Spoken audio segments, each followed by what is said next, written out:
প্রতিনিয়ত যেভাবে করোনায় আক্রান্ত ও মৃতের সংখ্যা বাড়ছে তা উদ্বেগজনক এমন মন্তব্য করে দ্রুত প্রয়োজনীয় ব্যবস্থা নেওয়ার তাগিদ দিয়েছেন জনস্বাস্থ্য বিশেষজ্ঞরা। তারা বলছেন দ্রুত সকল সরকারি হাসপাতালে করোনা পরীক্ষার কার্যক্রম শুরু করা উচিত এবং আইসোলেশন সেন্টার সহ সকল পদক্ষেপ নেওয়া উচিত। সরকারের পদক্ষেপের পাশাপাশি সবচেয়ে জরুরি সচেতনতা। সাইদুর রহমান আবিরের রিপোর্ট। দেশজুড়ে আবারও করোনা ভাইরাস আতঙ্ক। নতুন করে এই ভাইরাসের সংক্রমণ শুরু হওয়ার পর থেকে বেড়েই চলছে এর গতিবেগ। প্রতিনিয়তই স্বাস্থ্য অধিদপ্তর থেকে জানানো হচ্ছে মৃত্যুর খবর বৃদ্ধি পাচ্ছে প্রতিনিয়ত। এবারে সবচেয়ে বেশি করোনা আক্রান্ত হচ্ছে চট্টগ্রামে। করোনা ভাইরাসের বিভিন্ন ধরন থাকলেও এবারে দেখা যাচ্ছে ওমিক্রনের মতো ধরনটি সবচেয়ে বেশি। করোনা ভাইরাস কি আবারও মহামারী আকার ধারণ করবে এমন আতঙ্ক সর্বত্র। তবে করোনা সংক্রমণ নিয়ন্ত্রণে যেসব সময়োপযোগী সঠিক পদক্ষেপ নেওয়ার দরকার সংশ্লিষ্ট কর্তৃপক্ষের পক্ষ থেকে যথাযথ পদক্ষেপ নেওয়া হচ্ছে না বলে মত জনস্বাস্থ্য বিশেষজ্ঞদের। সব মিলে করোনার একটি নতুন ঢেউ তৈরি হয়েছে এবং ঢেউটি হয়েছে অমিক্রনের যে নামের যে উপধরনটা ছিল তারও আবার কয়েকটা উপধরন তৈরি হয়েছে সেগুলোর জন্য। এবং এই ঢেউটি বাধাহীনভাবে বাড়ছে, অর্থাৎ করোনা প্রতিরোধের যে কার্যক্রম সেটা কিন্তু আমরা একেবারেই করছি না। স্বাস্থ্যবিধি মানা হোক অথবা রোগীকে আলাদা করে ফেলা হোক, সেটা কিন্তু আমরা করছি না। ফলে অনিবার্যভাবে করোনা বৃদ্ধির দিকে যাচ্ছে। এই ঢেউটি কতটা তীব্র হবে অথবা হবে না সেটি হচ্ছে পর্যবেক্ষণ করার বিষয়। সরকারের পক্ষ থেকে যে পদক্ষেপগুলো নিয়ে রয়েছে, করোনা প্রতিরোধের প্রধান পদক্ষেপ হচ্ছে রোগী চিহ্নিত করা। রোগী চিহ্নিত করতে হলে বিপুল পরিমাণে পরীক্ষা করতে হবে দেশের সর্বত্র। সেই পরীক্ষার ব্যবস্থা কিন্তু এখন সীমাবদ্ধ। সরকারের পক্ষ থেকে হাজারো পদক্ষেপ নিলেও নিয়ন্ত্রণ করা কঠিন হবে করোনা সংক্রমণ। দ্রুত নিয়ন্ত্রণ করার একমাত্র উপায় হচ্ছে সচেতনতা। তাই সচেতনতার উপর জোর দিয়েছেন চিকিৎসকরা। পৃথিবী অন্যান্য বিশ্বের অন্যান্য দেশে কিন্তু আক্রান্তের সংখ্যাটা পাওয়া যাচ্ছে এবং যেটা বলা হচ্ছে যে একটু দ্রুত ছড়িয়ে পড়ে, কিন্তু খুব বেশি আতঙ্কিত এখনই হওয়ার সময় কিন্তু আসে নাই, যেহেতু বিশ্বের অন্যান্য দেশেও কিন্তু ছড়িয়ে পড়েছে। যার জন্য আমরা আগাম সতর্কতা হিসেবে সবাইকে স্বাস্থ্যবিধি মেনে চলার দিকে জোর দিচ্ছি বেশি। যে উপসর্গ আগের মতো জ্বর থাকে না, এক্ষেত্রে দেখা যাচ্ছে যে জ্বর কাশি না থাকলেও ঘাড়ে ব্যথা, মাথা ব্যথা এই টাইপের উপসর্গ কিন্তু পাওয়া যাচ্ছে। কিছুটা উপসর্গ তো থাকে, ওই উপসর্গ দেখা দিলে চিকিৎসকের সাথে সাথে পরামর্শ নেওয়া উচিত। মানুষের সচেতনতার পাশাপাশি করোনা পরীক্ষা এবং চিকিৎসার জন্য প্রয়োজনীয় ব্যবস্থা নিয়ে রাখার পরামর্শ সংশ্লিষ্ট বিশেষজ্ঞদের। সাইদুর রহমান আবির, মাই টিভি, ঢাকা। দল নিরপেক্ষ সরকারের অধীনে নির্বাচন হলে বিএনপি যে কোনো সময় অংশ নিতে প্রস্তুত রয়েছে বলে জানিয়েছেন দলের স্থায়ী কমিটির সদস্য অবসরপ্রাপ্ত মেজর হাফিজউদ্দিন আহমেদ। তিনি বলেন, নির্বাচনকে অবাধ, সুষ্ঠু ও নিরপেক্ষ করতে সরকারের ভেতরে লুকিয়ে থাকা আওয়ামী লীগের দোসরদের খুঁজে বের করে সরাতে হবে। মাই টিভির সাথে একান্ত সাক্ষাৎকারে মেজর হাফিজ এসব কথা বলেন। ইউসুফ আলীর বিশেষ রিপোর্ট। 2024 সালের 5 আগস্ট ছাত্র জনতার আন্দোলনের মুখে আওয়ামী লীগ সরকার পলায়নের পর রাষ্ট্র পুনর্গঠনের সংস্কার নিয়ে নানা দৌড়ঝাঁপ শুরু হলেও এর পাশাপাশি দ্রুত নির্বাচন দেওয়ার দাবি ওঠে বিভিন্ন রাজনৈতিক দলের পক্ষ থেকে। নির্বাচনে মানুষের ভোটাধিকার নিশ্চিত করতে ন্যূনতম সংস্কারের বিষয়ে প্রায় সব রাজনৈতিক দল একমত হয়েছে। সংস্কারে মতামত দেওয়ার পাশাপাশি নির্বাচনী বৈতরণী পার হতে প্রস্তুতি নিচ্ছে রাজনৈতিক দলগুলো। এমতাবস্থায় নির্বাচনের জন্য বিএনপি কতটা প্রস্তুত তা নিয়ে মাই টিভির সাথে কথা হয় দলের স্থায়ী কমিটির সদস্য অবসরপ্রাপ্ত মেজর হাফিজউদ্দিন আহমেদের। আমরা সবসময় নির্বাচনের প্রস্তুত। বাংলাদেশের মানুষ তো ভোট দিতে চায়, গণতন্ত্র চায়। এই দেশটি স্বাধীন হয়েছে গণতন্ত্র প্রতিষ্ঠার জন্য 1971 সালে। আমরাই অনেক ত্যাগ তিতিক্ষার বিনিময়ে দেশটিকে স্বাধীন করেছিলাম। আজকে গণতন্ত্রকে তারা ঝেঁটিয়ে বিদায় করেছে বাংলাদেশ থেকে। আওয়ামী লীগ তো ক্ষমতা থাকার জন্য এহেন কর্মকাণ্ড নাই যে তারা না করেছে, এবং বিরোধী দলগুলোকে মামলা মোকদ্দমা দিয়ে জেলখানার মধ্যে পুরে রেখে বিরোধী দল ছাড়াই তারা নির্বাচন করেছে। সাধারণ ভোটাররা ঘর থেকে বেরোতে পারেনি, দিনের ভোট রাতে করেছে, এবং তারা বিভিন্ন বাহিনী দিয়ে রাতেই ব্যালট বাক্স ভর্তি করেছে অবৈধভাবে ভোট প্রদান করে। এইভাবে তাদের এই অত্যাচার নির্যাতনের ফলে জনগণের মধ্যে ক্ষোভ জমেছে, তাদের রুদ্ররশ্মি এদের পতন হয়েছে। তিনি বলেন, আওয়ামী লীগ আমলে ভোটাধিকার হরণকারী প্রশাসনের কর্মকর্তাদের দায়িত্ব থেকে সরাতে হবে। এখন নির্বাচনে বাধা রয়েছে যে পুলিশ বাহিনী এবং অ্যাডমিনিস্ট্রেশনে পতিত স্বৈরাচারের দোসররা রয়ে গেছে। এটাকে ক্লিন করে এবং নিরপেক্ষতা আনতে হবে। নিরপেক্ষ ব্যক্তিদেরকে নিয়ে প্রশাসন এবং পুলিশ বাহিনী গঠিত হতে হবে, তাহলেই নির্বাচন কমিশন একটা সুষ্ঠু নির্বাচন দিতে পারবে। এই ব্যাপারে অন্তর্বর্তী সরকার প্রয়োজনীয় ব্যবস্থা নেবে বলে আমরা আশা করি। ফ্যাসিবাদের পতন থেকে প্রত্যেকটি রাজনৈতিক দলের শিক্ষা নিয়ে আগামীতে দেশ পরিচালনা করা উচিত বলে মনে করেন বিএনপির এই সিনিয়র নেতা। যাদেরকে জনগণ নির্বাচিত করবে তারা যেন মনে করে যে 5 বছরের জন্য তারা এই দেশটাকে তাদের পকেটে পুরে দেওয়ার জন্য পায়নি, এবং জনকল্যাণী হওয়া উচিত প্রত্যেক রাজনৈতিক দলের মুখ্য আদর্শ, এবং জনগণ দেখবে যে গণতন্ত্র যেন কোনোভাবেই ব্যাহত না হয়। এই ব্যাপারে বিএনপি অত্যন্ত সচেতন রয়েছে। ইউসুফ আলী, মাই টিভি, ঢাকা। প্রধান নির্বাচন কমিশনার এএমএম নাসির উদ্দিনের সঙ্গে আজ বৈঠকে বসবে জামায়াতে ইসলামী। বেলা 11টায় নির্বাচন কমিশন ভবনে এই বৈঠক অনুষ্ঠিত হবে। মঙ্গলবার বিকেলে দাড়িপাল্লা প্রতীক সহ জামায়াতের নিবন্ধন ফিরিয়ে দিয়েছে নির্বাচন কমিশন। এর মধ্য দিয়ে ত্রয়োদশ জাতীয় সংসদ নির্বাচনে নিজ প্রতীকে অংশ নিতে আর কোনো বাধা নেই দলটির। 2008 সালে জামায়াতকে 14 নম্বর দল হিসেবে নিবন্ধন দিলেও 2013 সালে আদালতের দেওয়া রায়ের প্রেক্ষিতে সেই নিবন্ধন বাতিল করে ইসি। এর আগে 2016 সালে সুপ্রিম কোর্টের এক প্রশাসনিক আদেশের প্রেক্ষিতে দলটির দাড়িপাল্লা প্রতীক বাতিল করে নির্বাচন কমিশন।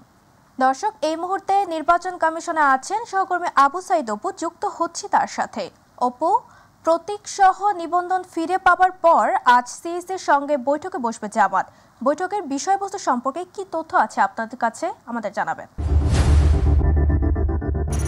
তাবাসসুম, আপনাকে ধন্যবাদ। আপনি কিন্তু কিছুক্ষণ আগে দর্শকদের উদ্দেশ্যে জানাচ্ছিলেন জামাত তার যে প্রতীক এবং নিবন্ধন ফিরে পেয়েছে, এবং আজ কিন্তু নির্বাচন কমিশনে এসে প্রধান নির্বাচন কমিশনার এএম নাসির উদ্দিনের সাথে আনুষ্ঠানিকভাবে ঠিক 11টার দিকে বৈঠক বসবেন। তবে আমরা যতটুকু জানতে পেরেছি যে জামায়াতের সেক্রেটারি জেনারেল গোলাম পরোয়ারের নেতৃত্বে একটি প্রতিনিধি দল নির্বাচন কমিশনে আসবেন এবং এখানে বৈঠকে বসবেন। তবে তার আগে একটি কথা আপনাকে বলে রাখি, 2013 সালে কিন্তু হাইকোর্ট জামায়াতের নিবন্ধনটি বাতিল করেছিল।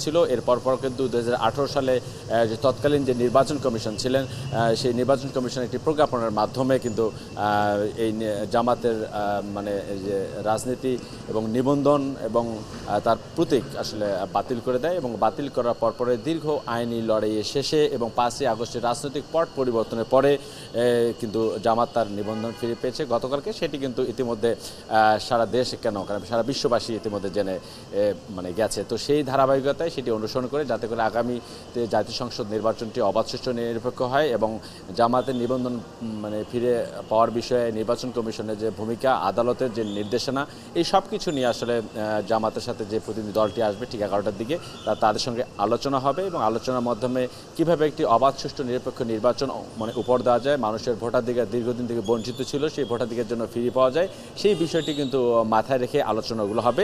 তবে সবচেয়ে বেশি যেটা গুরুত্ব দেওয়া হবে যে নিবন্ধিত যে রাজনৈতিক দলগুলো আছে যাতে তারা মাঠে লেভেল প্লেইং ফিল্ড পেয়ে যাতে অবাধ সুষ্ঠু নিরপেক্ষ একটি নির্বাচন যেন তারা অংশগ্রহণ করতে পারে, এবং সেই অংশগ্রহণের মধ্য থেকে তারা যেন দেশবাসীর কাছে একটি সুন্দর নির্বাচন দিতে পারে সেই প্রত্যাশা কিন্তু তারা ব্যক্ত করবেন। এখন শুধু সময়ের অপেক্ষা মাত্র। ঠিক 11টার সময় যখন তারা আসবেন নির্বাচন কমিশনে, তখন নির্বাচন কমিশনাররাও সেখানে উপস্থিত থাকবেন, এবং প্রধান নির্বাচন কমিশনের সাথে কি ধরনের আলোচনা হবে সেটি হয়তো আমরা পরবর্তী সংবাদে যুক্ত হয়ে জানিয়ে দেব। তো তাবাসসুম, এটাই ছিল আমার কাছে নির্বাচন কমিশন সচিবালয় থেকে সর্বশেষ খবর। তাবাসসুম। অপু, আপনাকে ধন্যবাদ। আন্তর্জাতিক মুদ্রা তহবিলের 2 কিস্তির 130 কোটি মার্কিন ডলার ঋণ একসঙ্গে পেল বাংলাদেশ। চলমান 470 কোটি ডলারের ঋণ কর্মসূচির আওতায় এটি তৃতীয় ও চতুর্থ কিস্তির অর্থ। মঙ্গলবার বাংলাদেশ ব্যাংকের বৈদেশিক মুদ্রার রিজার্ভে এই অর্থ যোগ হয়েছে, ফলে মোট রিজার্ভ ফের 27 বিলিয়ন ডলার ছাড়িয়েছে। বাংলাদেশ ব্যাংকের নির্বাহী পরিচালক ও মুখপাত্র আরিফ হোসেন খান এই তথ্য নিশ্চিত করেছেন। তিনি জানান, মঙ্গলবার দিন শেষে দেশে বৈদেশিক মুদ্রার গ্রস রিজার্ভ দাঁড়িয়েছে 27.31 বিলিয়ন ডলার। আন্তর্জাতিক মুদ্রা তহবিল বা IMF এর হিসাব পদ্ধতি BPM 6 অনুযায়ী 22.25 বিলিয়ন ডলার। এর বাহিরে ব্যয়যোগ্য রিজার্ভ এখন প্রায় 17 বিলিয়ন। ফেনীতে সংযোগ সড়ক ছাড়াই নদীর উপর দাঁড়িয়ে আছে 4টি সেতু। জেলার 3টি উপজেলার 4টি নদীর উপর স্থানীয় সরকার প্রকৌশল অধিদপ্তরের উদ্যোগে এসব সেতু নির্মিত হয়। তবে প্রকল্পের মেয়াদ শেষ হলেও জমি অধিগ্রহণ সংক্রান্ত জটিলতায় তৈরি হয়নি সংযোগ সড়ক। ফেনী প্রতিনিধি আমিন চৌধুরীর রিপোর্ট, জানাচ্ছেন ইলিয়াস কমল। ফেনী জেলার দাগনভূঞা, সোনাগাজী, ছাগলনাইয়া উপজেলায় প্রায় 36 কোটি টাকা ব্যয়ে 4টি সেতু নির্মাণ করেছে এলজিইডি। এর মধ্যে ডাকাতিয়া এবং পাহালিয়া নদীর উপর সেতু নির্মাণের দায়িত্ব পায় ঠিকাদারি প্রতিষ্ঠান মেসার্স হক ট্রেডার্স, এবং ছোট ফেনী নদীর উপর সেতু নির্মাণ করে মেসার্স সালে আহমেদ। মুহুরী নদীর উপর সেতু নির্মাণ কাজ করে মেসার্স গ্রিনল্যান্ড সালে জেবি। সবগুলো সেতুই নির্মাণের পর নির্মিত হয়নি সংযোগ সড়ক, ফলে কার্যত অকেজো হয়ে পড়ে আছে।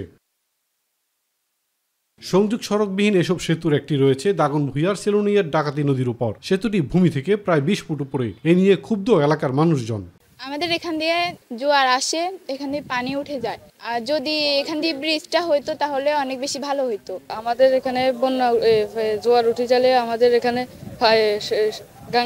ফুলটা ডুবে যায়।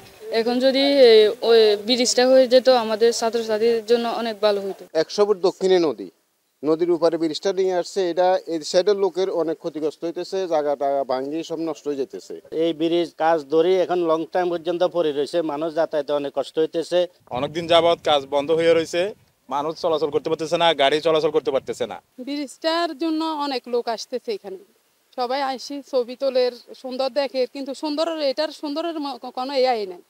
এখানে আসের বাচ্চারা যাতায়াত করতে পারে না, রোড নাই, ঘাট নাই। সংযোগ সড়কের জন্য চাহিদা মাফিক ভূমি অধিগ্রহণ ও জমির মালিকদের ক্ষতিপূরণের ব্যবস্থা করে দ্রুত সেতুগুলো চলাচলের উপযোগী করতে প্রয়োজনীয় পদক্ষেপ নেওয়া হচ্ছে বলে জানিয়েছে স্থানীয় প্রকৌশল বিভাগ। সর্বোচ্চ বন্যা উচ্চতা এবং নেভিগেশন এইসব বিষয় বিবেচনা করে তার ব্রিজের উচ্চতা একটু বেশি হলেও মানুষের একটু কষ্ট হলেও কিন্তু এটা আমাদের আইনি বাধ্যবাধকতার কারণে আমরা করতে হয়। তো পাশাপাশি আমাদের নদী ব্রিজ করতে গিয়ে মানুষের ঘর বাড়ি ভেঙে দেওয়া, ওগুলো সাময়িকভাবে হলেও আমরা মানে ব্রিজের কাজ এবং আনুষঙ্গিক কাজগুলো সব শেষ হলে, নদী শাসনের কাজ কিছু থাকবে, ওগুলো শেষ হলে আর এই সমস্যা থাকবে না। দ্রুত সেতুগুলো ব্যবহার উপযোগী করতে সংযোগ সড়ক নির্মাণে সরকার কার্যকর ভূমিকা রাখবে, এমনটাই প্রত্যাশা নাগরিকদের। ইলিয়াস কমল, মাই টিভি।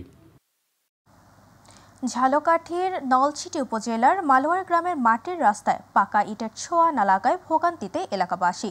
বর্ষায় কাঁচা রাস্তাটি চলাচলের অযোগ্য হওয়ায় বিপাকে শিক্ষার্থী সহ বিভিন্ন বয়সী বাসিন্দারা। কেউ অসুস্থ হলে গাড়ি প্রবেশের অবস্থা না থাকায় পড়তে হয় চরম ভোগান্তিতে। নলছিটি প্রতিনিধি রাশেদ খান মিঠুর তথ্য চিত্রে বিস্তারিত মিফতা গালিবের রিপোর্টে। ঝালকাঠির নলছিটি উপজেলার ৮ নং সিদ্ধকাঠি ও ৯ নং দফদপিয়া ইউনিয়নের সীমানার এই রাস্তাটি স্কুল, কলেজ ও মাদ্রাসাপুর শিক্ষার্থী, শিশু, বৃদ্ধাসহ সর্বসাধারণের চলাচল। বর্ষাকালে টানা বর্ষণের ফলে ১ কিলোমিটারের বেশি কাঁচা রাস্তার বেশিরভাগই চলাচলের অযোগ্য হয়ে পড়ে। আমরা রাস্তা চাই, বয়তিবাড়ি মসজিদ, ঠিক না, বয়তিবাড়ি পর্যন্ত অন্তত পক্ষে আমাদের যদি একটু গ্লাসিয়ার। সরকারি এক প্রভাবশালী কর্মকর্তা রাজনৈতিক ছত্রছায়ায় তার বাড়ি পর্যন্ত রাস্তা সংস্কার করলেও অবশিষ্ট রাস্তায় দীর্ঘদিন যাবৎ নেই কোনো অগ্রগতি। বর্ষার সিজন এলে অত্যাধিক কাদা হয়, কোনো জায়গায় 1 ফুটও কাদা হয়, যার জন্য বাচ্চারা স্কুল কলেজে যাইতে পারে না, ভিজে পড়ে কাপড় চোপড় নষ্ট হয়, বই ভিজে যায়। আমরা চাচ্ছি যে আমাদের রাস্তাটা জরুরি ভিত্তিতে যাতে হয়, আমাদের দুর্ভোগ নিঃশ্বাস ছাড়তে পারি, চলাচলের ব্যবস্থা করার জন্য সবাইকে আমরা অনুরোধ করছি। বিগত আমলে বারবার আবেদন করা হলেও দৃশ্যমান কোনো কাজ হয়নি বলে দাবি স্থানীয়দের। এটি যেহেতু আপনার এই মুহূর্তে আমাদের অর্থ বছর শেষ হয়েছে, তো নতুন অর্থ বছরে আমাদের বরাদ্দ প্রাপ্তির সাপেক্ষে আমরা একটা প্রায়োরিটি দিয়ে কাজটা শুরু করতে পারবো, এবং আমাদের উদ্দেশ্য হচ্ছে যে জনগুরুত্বপূর্ণ এবং যে কাজগুলো সেগুলো করা, এবং একসাথে হচ্ছে আপনাদের সাধারণ মানুষকে তাদের এই যে দুর্ভোগ যাতে না পোহাতে হয় সে বিষয়ে ব্যবহার। বছরের পর বছর অবহেলিত থাকা এই রাস্তাটি অনতিবিলম্বে সংস্কারের দাবি এলাকাবাসীর। মিফতা গালিব, মাই টিভি। এবার গ্রাম বাংলার খবর।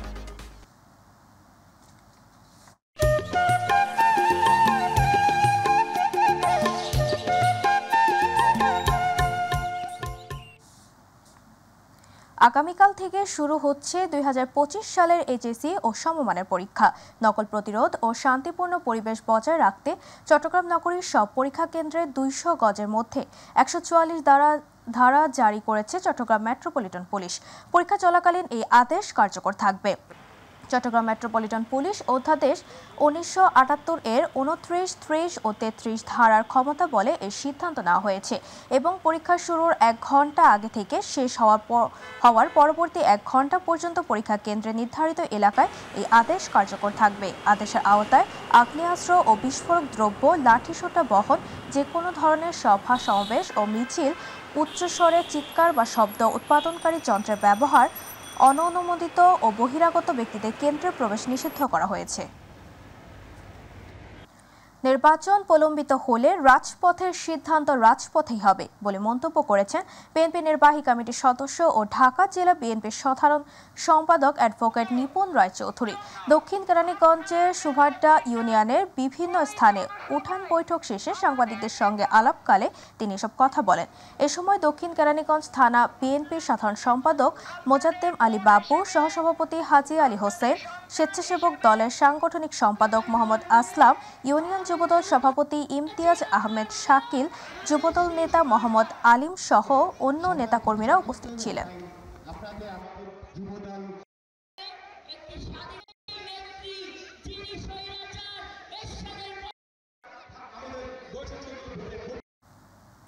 সামাজিক যোগাযোগ মাধ্যমে ঘরে বসে আয় করার প্রলোভন দেখিয়ে অর্থ আত্মসাৎকারী প্রতারক চক্রের চায়না নাগরিক সহ 5 সদস্যকে গ্রেফতার করেছে গাজীপুর মহানগর DB police. DMP crime monitoring অভিযান পরিচালনাকালে সুনির্দিষ্ট তথ্যের ভিত্তিতে ঢাকা মহানগরের ভাটারা থানাধীন বসুন্ধরা এলাকা থেকে চায়না নাগরিক সহ 5 জন প্রতারককে গ্রেফতার করে পুলিশ। এ সময় প্রতারণার কাজে ব্যবহৃত 5টি মোবাইল ফোন জব্দ করে। মঙ্গলবার জিএমপি হেডকোয়ার্টার্সের সংবাদ সম্মেলনের মাধ্যমে এ তথ্য জানান গাজীপুর মেট্রোপলিটন পুলিশের DC media SM Shafiqul Islam. কুমিল্লার মুরাদনগরে পানিবাহিত ডিসি খাল দখল করে মার্কেট, কলকারখানা ও বহুতল ভবন নির্মাণ করেছেন স্থানীয় প্রভাবশালীরা। ফলে খাল হারাচ্ছে তার নিজস্ব গতি। অল্প বৃষ্টি হলে উপজেলার বিভিন্ন এলাকায় সৃষ্টি হচ্ছে জলাবদ্ধতা। ফলে ভোগান্তিতে পড়ছে উপজেলার কয়েক লাখ মানুষ। এ সকল অবৈধ দখলদারদের বিরুদ্ধে প্রশাসন ব্যবস্থা নেওয়ার কথা থাকলেও এ পর্যন্ত কোনো ব্যবস্থা গ্রহণ করেনি বলে জানিয়েছে স্থানীয়রা।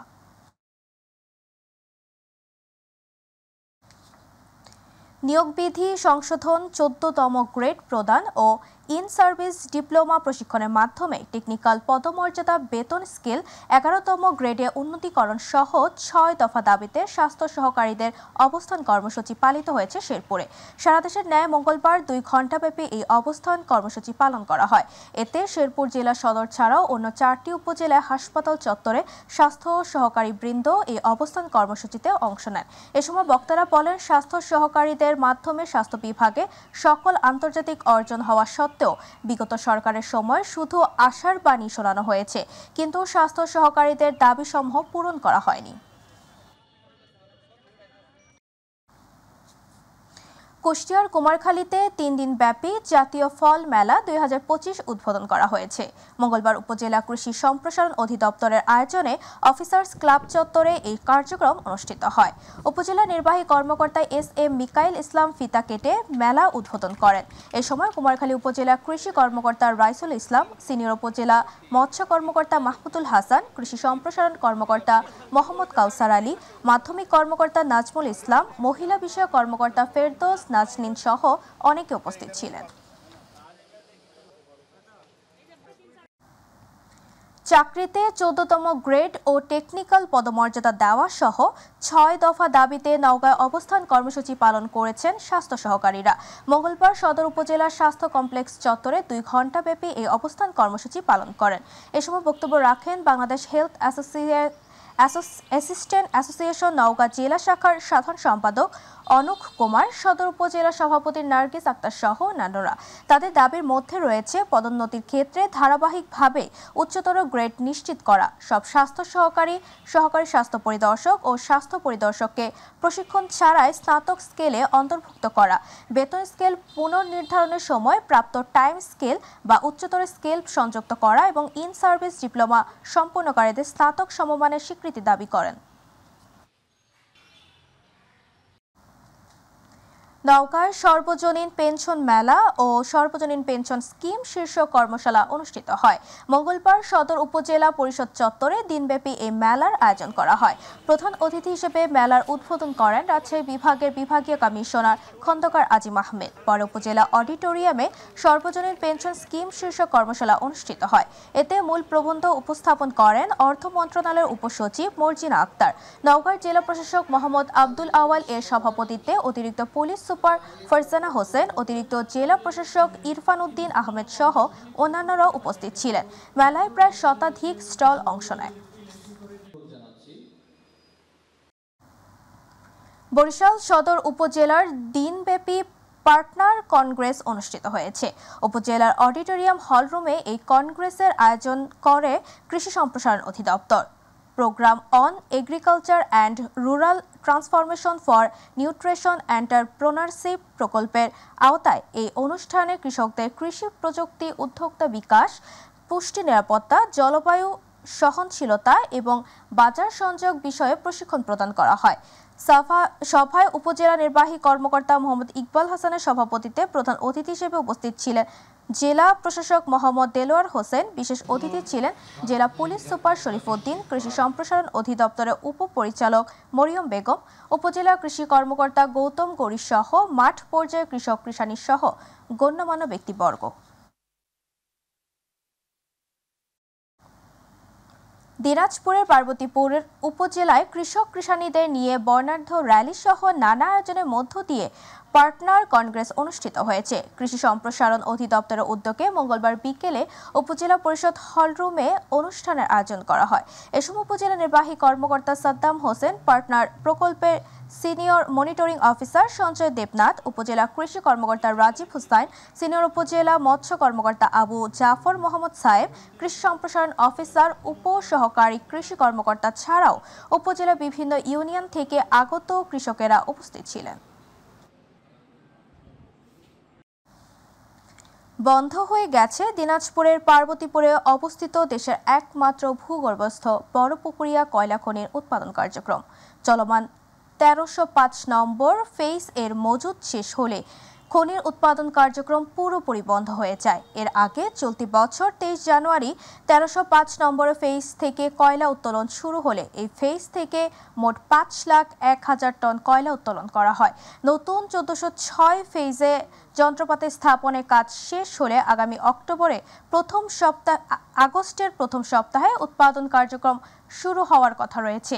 এই ফেজ থেকে 3,50,000 মেট্রিক টন কয়লা আহরণের সম্ভাবনার কথাও জানিয়েছেন বড়পুকুরিয়ার কোল মাইনিং কোম্পানি কর্তৃপক্ষ।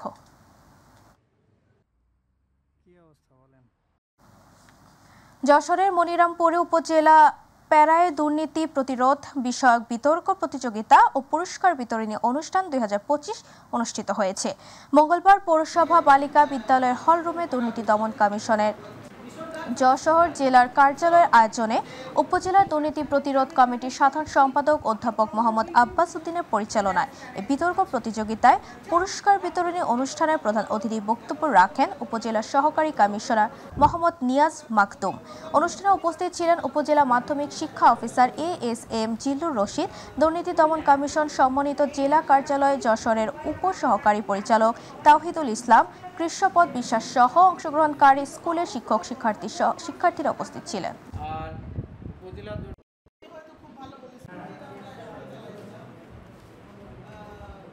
ভোলার চরফ্যাশনে অ্যাডভোকেট সিদ্দিক উল্লাহ মিয়ার পক্ষ থেকে বিএনপির ভারপ্রাপ্ত চেয়ারম্যান তারেক রহমানের রাষ্ট্রকাঠামো মেরামতের ৩১ দফা লিফলেট বিতরণ করা হয়েছে।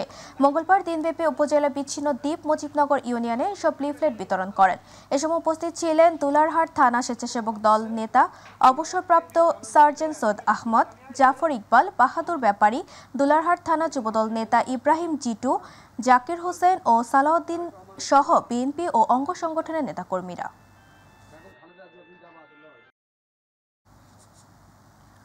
সাতক্ষীরার তলুইগাছা সীমান্ত দিয়ে 4 জন বাংলাদেশিকে হস্তান্তর করেছে বিএসএফ।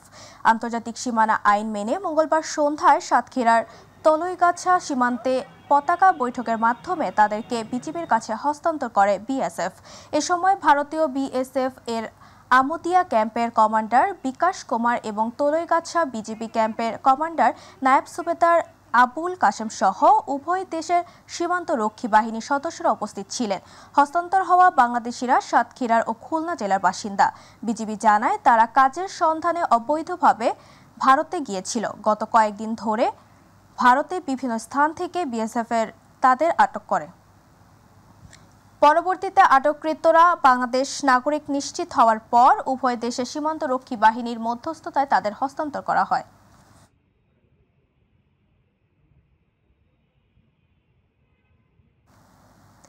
গাইবান্ধার গোবিন্দগঞ্জ উপজেলার দরবস্ত ইউনিয়নের বিশ্বনাথপুর গ্রামে যৌথ বাহিনীর অভিযানে নগদ 11,04,000 টাকা, বিপুল পরিমাণ সিম কার্ড, ইয়াবা, বিকাশ নগদ, রকেট, হ্যাকিং ডিভাইস সহ 2 চিহ্নিত হ্যাকারকে গ্রেফতার করা হয়েছে। মাঝরাত থেকে সকাল পর্যন্ত পরিচালিত এই অভিযানে নেতৃত্ব দেন সেনাবাহিনীর মেজর ইনজামামুল আলম। অভিযানে বিশ্বনাথপুর গ্রামের আজিজার রহমানের ছেলে মাসুম বিল্লাহ ও নিসামউদ্দিনের ছেলে বুলু মিয়াকে গ্রেফতার করা হয়। গোবিন্দগঞ্জ থানার অফিসার ইনচার্জ বুলবুল ইসলাম বিষয়টি নিশ্চিত করে জানান, তাদেরকে মাদক ও প্রতারণার মামলায় বিজ্ঞ আদালতে সোপর্দ করা হয়েছে। গত 24 ঘন্টায় করোনা শনাক্ত হয়েছে 12 জনের। এ নিয়ে চট্টগ্রামে মোট আক্রান্তের সংখ্যা দাঁড়ালো 90 জন। সিভিল সার্জন কার্যালয়ের সূত্র জানা গেছে, চট্টগ্রামে 13টি ল্যাবে গত 24 ঘন্টায় 251টি নমুনা পরীক্ষা করা হয়। এর মধ্যে ইম্পেরিয়াল হাসপাতালে 3 জন, শেফরনে ল্যাবে 6 জন, মেট্রোপলিটন হাসপাতালে 2 জন এবং পার্কভিউ হাসপাতালে 1 জনের করোনা শনাক্ত হয়। চট্টগ্রাম জেলা civil surgeon doctor Jahangir Alam Chowdhury জানান, গত 24 ঘন্টায় নমুনা পরীক্ষায় 12 জন করোনা আক্রান্ত শনাক্ত হয়েছেন। নমুনা পরীক্ষা করা হয়েছে 251 জনে। নতুন আক্রান্তদের মধ্যে নগরীতে 10 জন এবং বিভিন্ন উপজেলার 2 জন। চট্টগ্রাম রাঙ্গুনিয়ায় জঙ্গল পোমরার ভূমিহীন সবুজ গ্রাম এলাকায় স্বর্ণ টাকা না পেয়ে স্বামী স্ত্রীকে কুপিয়ে গুরুতর জখম করেছে ডাকাতরা। জানা যায়, ভূমিহীন সবুজ গ্রাম এলাকার প্রবাসী মোহাম্মদ জসিম উদ্দিনের বসত ঘরে 8 থেকে 10 জনের একটি সংঘবদ্ধ ডাকাতের দল হানা দেয়। এ সময় সম্প্রতি দেশে আসা প্রবাসী জসিমকে অস্ত্রের মুখে জিম্মি করে প্রবাস থেকে আনা স্বর্ণালংকার, টাকা ও মূল্যবান সামগ্রী খোঁজ করে, কিন্তু এসব না পেয়ে ক্ষুব্ধ হয়ে জসিম ও তার স্ত্রীকে কুপিয়ে জখম করা হয়। পরে ওই দম্পতিকে উদ্ধার করে হাসপাতালে নিয়ে যাওয়া হয়। রাঙ্গুনিয়া মডেল থানার ভারপ্রাপ্ত কর্মকর্তা এটিএম সিফাতুল মাজদার জানান, এই ঘটনায় জড়িতদের চিহ্নিত করে আইনি ব্যবস্থা নেওয়া হবে। বিএনপির ভারপ্রাপ্ত চেয়ারম্যান তারেক রহমান কর্তৃক ঘোষিত রাষ্ট্র কাঠামো মেরামতের 31 দফা কর্মসূচি প্রচারের অংশ হিসেবে জামালপুরের ইসলামপুরে লিফলেট বিতরণ অনুষ্ঠান ও পথসভা অনুষ্ঠিত হয়েছে। মঙ্গলবার চরপুটিমারি ইউনিয়ন বিএনপির উত্তর শাখার আয়োজনে চিনারচর সরকারি প্রাথমিক বিদ্যালয় মাঠে লিফলেট বিতরণ ও পথসভা করা হয়েছে। ইউনিয়ন বিএনপির সাবেক আহ্বায়ক জাবেদ আলী মেম্বারের সভাপতিত্বে এ সময় প্রধান অতিথি হিসেবে উপস্থিত ছিলেন সাবেক মন্ত্রী পরিষদ সচিব ও বিএনপি চেয়ারপারসনের উপদেষ্টা এএসএম আব্দুল হালিম। বিশেষ অতিথি হিসেবে উপস্থিত ছিলেন জেলা বিএনপির সহসভাপতি নবী নেওয়াজ খান, লোহানী, বিপুল সহ অনেকে।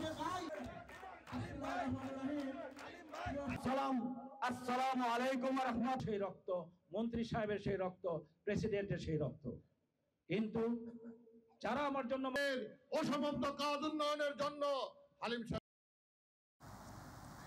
ফরিদপুরের ভাঙ্গায় দীর্ঘ 17 বছর পর ব্যাপক উৎসাহ উদ্দীপনার মধ্য দিয়ে বিএনপি কর্মী সম্মেলন অনুষ্ঠিত হয়েছে। মঙ্গলবার ফরিদপুরের ভাঙ্গা উপজেলা বিএনপির আয়োজিত উপজেলা সম্মেলন কক্ষে আয়োজিত অনুষ্ঠানে এতে প্রধান অতিথি ছিলেন কেন্দ্রীয় কৃষক দলের সাধারণ সম্পাদক শহীদুল ইসলাম খান বাবুল, জেলা বিএনপির যুগ্ম আহ্বায়ক সৈয়দ জুলফিকার হোসেন জুয়েলের সভাপতিত্বে এবং অ্যাডভোকেট মামুনুর রশিদের সঞ্চালনায় অনুষ্ঠানে আরও বক্তব্য দেন ফরিদপুর জেলা বিএনপির আহ্বায়ক সৈয়দ মোদারসের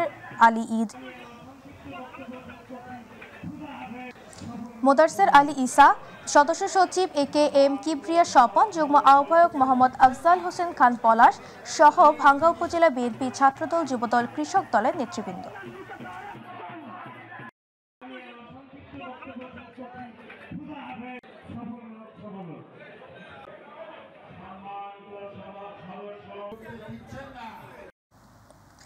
মানিকগঞ্জের ঘিওরে SSC পরীক্ষা 2024 GPA 5 প্রাপ্ত কৃতি শিক্ষার্থীদের সংবর্ধনা সাংস্কৃতিক অনুষ্ঠান অনুষ্ঠিত হয়েছে।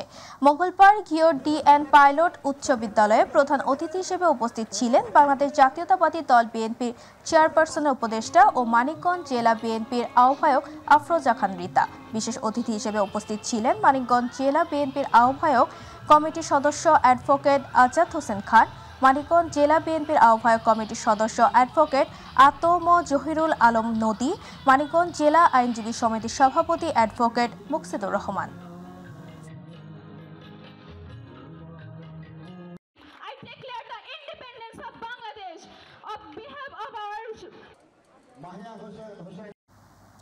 নওগাঁয় জেলা প্রশাসক গোল্ড ক্লাব ফুটবল টুর্নামেন্টের ফাইনাল অনুষ্ঠিত হয়েছে।